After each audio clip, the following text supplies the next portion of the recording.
Okay, well, here I am at the Heartwork Counseling Center, which is in Atlanta, which is located in Atlanta. And here's the building, and here I am. All right, up front.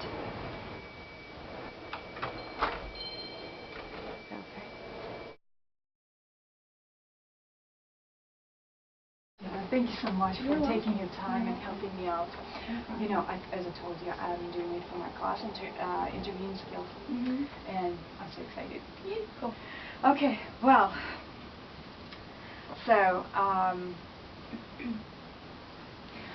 you know, besides the class, I'm also interested in, you know, getting more information about the licensed Master Social Work. It's what you do, right? Yes. But you know, I'm going for LCSW, and I hope I don't think there are much of a difference in there, right? There's a big difference between LMSW and LCSW. Really? Yeah. Okay. Basically, you get your LMSW right after you graduate with your MSW. In order to practice, you have to become licensed. And there's lots of things that you could do with your LMSW in social work, lots of different areas. But in order to do therapy with clients and be able to diagnose clients, and if you for some reason had to send them to the hospital, you have to be clinically licensed. And that happens after you've been in 3,000 hours or 3 years of clinical supervised. Being supervised for 3 years, and then you sit for another exam and get your LCSW. So that's kind of like I'm looking at like 95 years old. It would take you another 5 years. So 2 years, 2 years for your MSW, and then once you have your MSW, then you can sit for your license to become LMSW, and then 3 more years and 3,000 hours of clinical supervision and direct practice hours to get your LCSW. Okay, okay. But first I need to pursue Masters in Social Work. Correct. Got it. Yes. Okay, and then I obtain license. I'm working under the supervision, right? Yes, that's what I'm doing right now. So I have an LMSW and I'm doing therapy with clients, but I have to be supervised in order to do that therapy. So I stay here in this residency for 3 years, and then once I get the 3,000 hours of direct practice with my clients, and within 3 years with supervision from my director, then I can go and apply for my LCSW. Got it. Under supervision, does it mean that the person, while you are interviewing a client, does it mean that your supervisor is live supervision? No, I've never participated in live supervision. I have therapy sessions with my client, like you'll do when you're MSW program, and then every week I see my my supervisor for individual supervision, and actually every Tuesday I have group clinical supervision with my entire clinical team. And then in addition to that, I also see another supervisor once a month, because usually always want lots of supervision because it just helps you to become a better clinician. Okay. So, no, there's no live supervision. She's never sitting in on my sessions. Yeah, I video record them, and I show them to my supervisor, or another resident here audio records them, or I just talk about my cases, and we discuss them in supervision, and that gives me, you know, I grow there, and I come back, and I hopefully do a better job with my clients. Got it. So the client has to agree with. Absolutely. So when I start sessions, when I do initial intake with a client, I do what is it called? I do my biopsychosocial, and then I do my what's the name of that form? The confidentiality agreement. Disclosure. Have a disclosure statement, and then that statement I tell them things that you should say about, you know, everything that we discuss is confidential, except, for example, if someone is sexually or abusing, like the elderly or a child, that I'm mandated to report that, things like that. And then I also disclose that I'm a resident, and then I will discuss potentially their case with my supervisor, but I would never disclose their name or their identity and things like that. And then I ask them if I can video record them, and if they don't want to be video recorded, you know, they can certainly say no, and I won't. So, but you know, interestingly, most clients are fine about it. Yeah. They're like, you know, But usually when I record, the camera's looking at me, not them. So I haven't asked the client to watch them, and Okay. I think that if I did that, they'd probably Yeah. be more resistant. That's true. Because when it's sitting up there and it's looking at me, all you can hear is my client's voice. You never see them. So. For your profession, what degree did you have to get? I have an MSW, a Master's of Social Work. Master of Social Work. School did you go to? Clark Atlanta University. Oh, great, great. Okay, well, I have my bachelor's degree in psychology. I went to school with Lisa. Oh, okay. And when I was at Georgia State getting my bachelor's in psychology, at that time I thought that I wanted to go into industrial organizational psychology, which is kind of like upper echelon human resources. So upon graduating, I told myself, you're in school for so long and you're poor, so I was like, I'm just going to get a job and work before I decide and figure out what I want to do next in my life before going to get a PhD in psychology. That's what I told myself at the time. And so I went and I worked in corporate America, because that's what you would do when you're working in industrial organizational psychology, most likely. And I realized that I really didn't like corporate America, and just sort of that rat race, it just wasn't a good fit for me. But what I did enjoy when I was working with my employees was just employee relations and resolving disputes between employees and their managers. And so that led me to research, okay, well maybe I think I might want to be an actual clinician or therapist. So I looked at programs. I looked at, and I knew I wanted to just get a master's because I have a family, and to get a PhD in that time was just, I didn't have the time. Even though when you think about it, 2 years getting a master's and 3 years working on your LC, it's still the amount of time that it takes to get a PhD, but it's just different. So I looked at programs, and I learned about social work, and actually got another job besides the job that I have here, where I manage a small psychotherapy practice, and I work for an LCSW and a psychologist.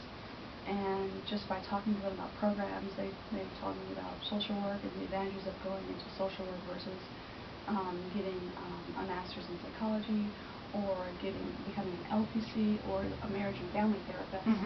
And through doing all my research and comparing all those different degrees, I decided that social work would be the best fit for me, and I had a lot more flexibility. Because I decided, after 10 years of private practice, I wanted to do something else. There's so many more avenues that you can, and so many more job opportunities with social work. If I decide I don't want to be a therapist for a while, I want to do this or do that, then I can. And I like the flexibility. Okay, the other thing is I'm interested in doing, of course I want to have a private practice. I also want to work in the community.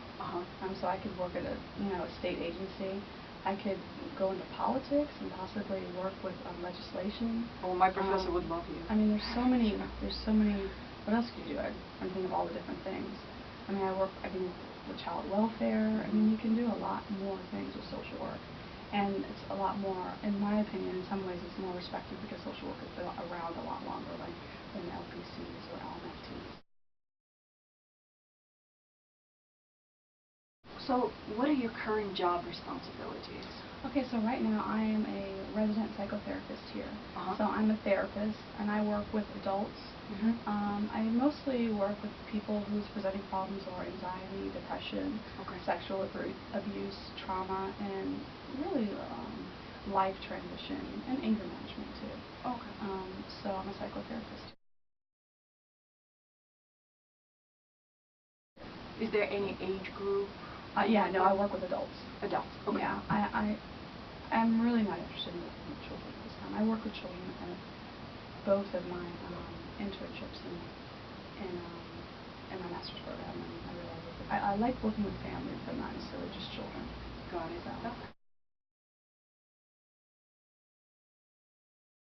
So you said you prefer not to work with children. Yeah. Why is that? Because I just think even though I've learned I am effective with children, I just prefer working with adults. It just feels right for me as a clinician. But I do like working with families. I just found that my second year of graduate school, when I worked with children, and families, I felt like I was I wasn't skilled enough, and I was really ineffective because I would work with children on whatever their problem or issue was, and we would make some headway, and I'd see some improvement, but then I'd get something would happen at home with the parents, and I'd try to involve the parents. And it's almost like if you're not integrating and seeing the whole family, and you try to make some progress with the child, if the family's not on board, Right. you just keep, it's like you take 2 steps forward and 3 steps back. So I think for myself, clinically, I told myself, I think I need to have mastery in working with adults and then move to couples and then eventually work with families. But I'm not really interested in working with only children. It's just not an interest for me. When did you decide you wanted to work with this particular group of clients? I think in my second year of graduate school, my first year of grad school, I worked at drug court and I worked with adults, and I worked with addiction, and I did a lot of work with groups, which I really liked. So I learned that I like groups. In my second year, I worked, even when I interviewed for that internship, I was under the impression that I would be working with adults. But it's amazing how when you get at your site location that things change. And I ended up working more so with children and families, which was fine. I was there. So I had made the best of it, and I was like, I'll work with children. And I was effective to a certain extent. And then when things would go sort of haywire in the home and trying to get the parents involved, I felt like I wasn't effective. I mean, it's just the dynamics of families. If you don't have the training, I felt like I wasn't effective. And I just decided, okay, I think I'm most comfortable working with adults, and I should start there and then see where I go. So I'm still growing and learning, but I think this is where I am right now. What prepared you for this career? Well, I think certainly my background, having a bachelor's in psychology would have prepared me, and then going out and working in the workforce, working with individuals who are having difficult interpersonal issues, whether it just be between an employee and their boss. Me understanding, okay, I can be effective and I like working with this population. Getting a master's degree really helped, and actually having that practicum experience in the field, both my first year and second year, prepared me. But there's nothing like actually getting out there and doing it. Even though I had those 2 years, the 2 years in graduate school doing my internships, that's what really prepared me. But being here and showing up and every day and getting the supervision that I'm getting here has really been most important. When I was in graduate school, I don't feel that I really got good supervision, and even though the education was great, but the supervision and the practice is how you really hone and learn how to attune to clients, and I didn't feel like I got that. And that's something that was lacking, and I knew that I really needed to become a good clinician and be effective with my clients. So having the supervision here is what's really helping me to become the therapist that I hope to be one day. It took you 6 years to get your bachelor's, right? And 2 years for your master's. Well, I dropped out and went back, but yeah, 6 years. So it took you about how long to get your training? Actual time, the actual time that I was in school was 6 years, but in order for me to complete my bachelor's, it took 6 years, and then 2 years for your master's. For my master's degree. Okay. So, but the actual time that I was in school was 6 years. And how long have you been working? 4 months. What are the most challenging aspects of your job? The most challenging aspects of my job are working with a client who has an issue that I've never worked with before, and me trusting myself. When you don't have experience, it just freaks you out. Like, okay, someone comes in here and they've been sexually abused and neglected, very severely. You haven't worked with anybody like that before. How do you, what interventions do you use? How do you, I think mostly for me, it's not building a therapeutic alliance. That's something that that comes easily to me. But trying to find the right intervention and then trying something and maybe it doesn't work, sometimes you doubt yourself. You know, you're not sure, but you're growing, and that's what this is all about. You have to practice it and try things, and they don't work, and having the knowledge to try something else. And that's why supervision is so important. Okay. So I guess not knowing what intervention to use and not trusting myself in the process when you're working with clients. Okay. What are the most rewarding aspects of your job? What do you think? I think when you feel yourself growing as a clinician, and when you see your client really working on their issues that they have decided on, whatever goals they set or issues that they want to address, and they feel they've really made some progress, and seeing that you've helped them in that self-discovery is very rewarding. Oh, that's great. Yeah. Yeah. Have you had a client who made you reconsider your career options? That's a good question. I don't know, within 4 months, that's kind of, But I've been seeing clients for, 2 years Oh, and 4 yeah, months. okay. But, no, nobody's that's made me reconsider. I mean, it's certainly like, I guess I'll interpret that question as really challenged me, made me not want to even see them anymore, because it's just so, I mean, yeah. You have clients you don't like, I have a client right now that I'm going to discuss this Friday at supervision, and I really realize I just have trouble relating and sort of, so I think bring that to supervision. But nobody's ever made me say that, why did I even come into social work? No. But how do you go about when you dealing have with that challenge? I am still learning that. This is a client that I've only seen twice, and I had a session with her last week, and I think there's just so much resistance. But it was more than resistance. It was more than just resistance.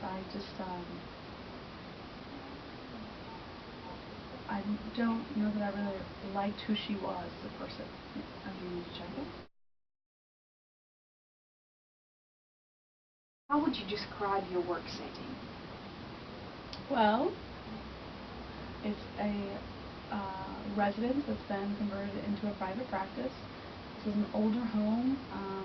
It's very warm and caring and inviting and sort of comfy, cozy. It's homey and. How many hours per day and per week do you work? Like, how many hours per day do you work? I work 8 hours a day. But is it on I and typically see with clients. Yeah, is it like every hour? No. But yeah, I mean, my sessions are 50 minutes. Oh, 15, really? 15. Excuse me. 15 minutes. But I typically see 3 clients and then 2 clients, or I usually see no more than 3 clients, and then I have a lunch break. I got you some more. So, okay. Or 2 clients and a lunch break, and then 3 clients. So how do they find you? That's another great thing about this residency program is my director, she gets referrals, and she refers the clients to me, which teaches you about marketing, because when I leave here, this program, what I'll do is I will take all of my clients and start my own private practice. I see. But then you still have to learn about marketing and build your business, and that's what one of the benefits of working here is while you're working here. Of course, you're being fed clients, but your second and third year, you work on marketing yourself more, and then you're able to do that when you go out on your own, when you start your private practice. Okay. So I get them from my director. All referrals. Do you have any regrets concerning your career choice? You kind of answered your question already, but no. I worked really hard to figure out what I wanted to do after getting my bachelor's and going and working in corporate America and trying to find my way. I think after having experiences where I was unhappy really led me to really search and be honest with myself to find out what I think I really wanted to do with my life and with my time. Okay. So having that experience where I did something, I wouldn't say it was a mistake, but where I wasn't on the path that was the best for me, helped me to really choose wisely the next time I decide to go back to school. Okay.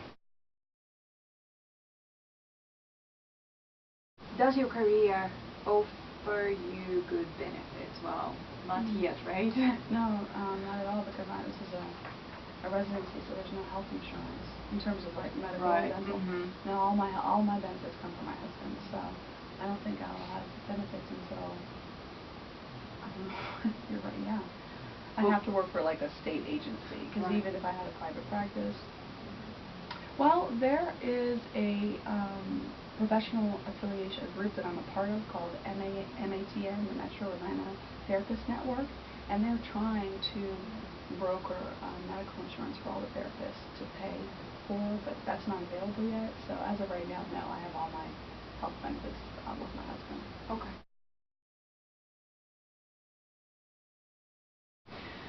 Does your job affect your personal life? Yes, if you don't practice self-care, absolutely. I know that when I was in graduate school, it's so hard being in graduate school. You're in school and you're also seeing clients and you're in the field working. It's really important to have good self-care so you don't burn out. Right. Because it's very real. And I think all social workers and all clinicians face that. Taking care of yourself so you don't burn out. How do you do that?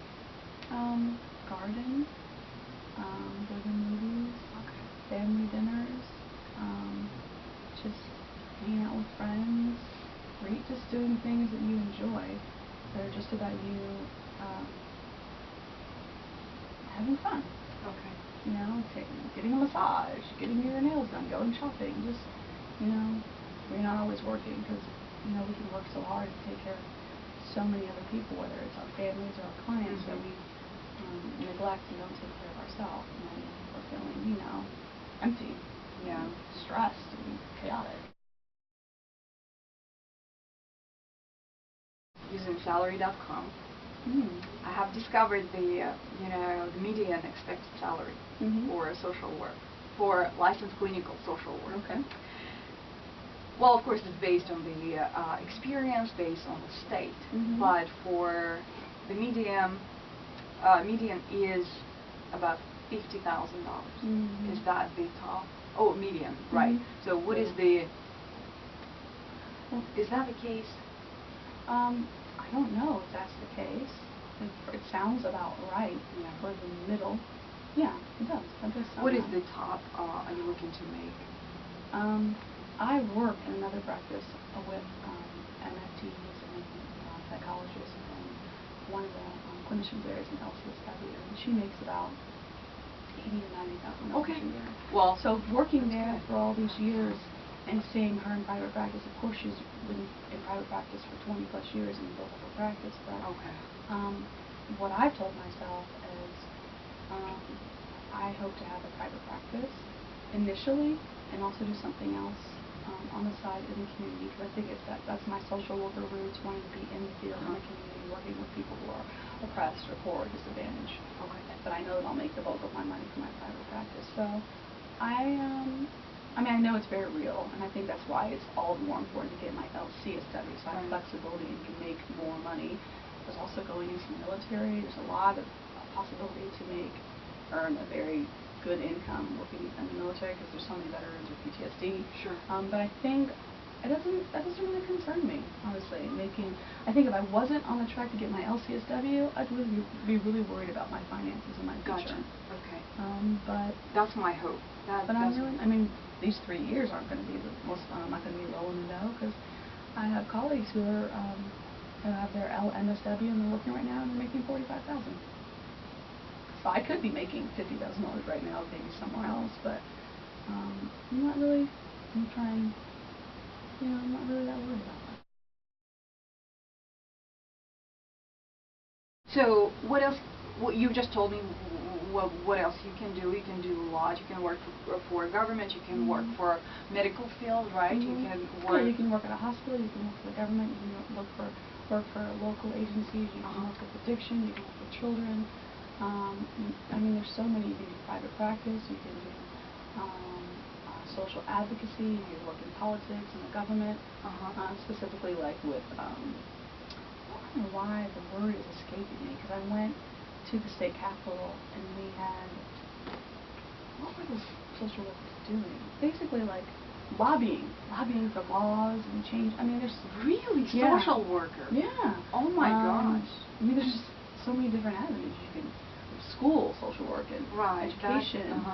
We're We're talking about education, politics, and laws, the government, private practice, social agencies, addiction. There's Awesome. So there's lots of avenues. You could teach yourself if you wanted to, and go into academia. There's so many. That's great. So we're in a great field. Yay. Yes. How did you find your school? What did you look at? Well, I had to look at the schools that are here locally, which are, I had to look at the schools that were here locally, and then I did informational interviews, and I asked people who had gotten their LCSWs about recommendations and programs that they thought were great, that offered a great education. But I also looked at all the programs. I looked everything up online, did my research. But I guess just doing your research, looking at what schools, and just finding out like what the school offers. Like, do you want to go to a community-based school or a clinical school? Because I needed a clinical education because I know I wanted to get my LCSW. And then I think if I could go back, I think making sure that I don't know how you know this until you actually get in there, but maybe I should have asked students. Yeah, I should have asked students who were in the program what their thoughts were about the program, because even though I love my school, I really wish that I would have had better clinical supervision while I was in school. But there's always going to be some drawback about, you just got to get out there and start doing the work. But I think in addition to doing my research about programs and interviewing present-day active clinicians, LCSWs who are in the field, I would have also gone to those schools and talked to students about their experience in that program. What advice do you have for an undergraduate student who is looking to become LCSW?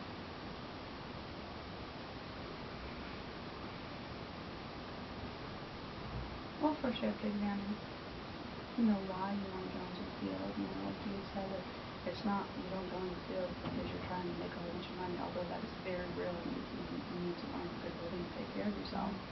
But you want to examine why you want to go into the field, and think about what your goals are, what you'd like to do, and really examine that and ask yourself if it's realistic. And then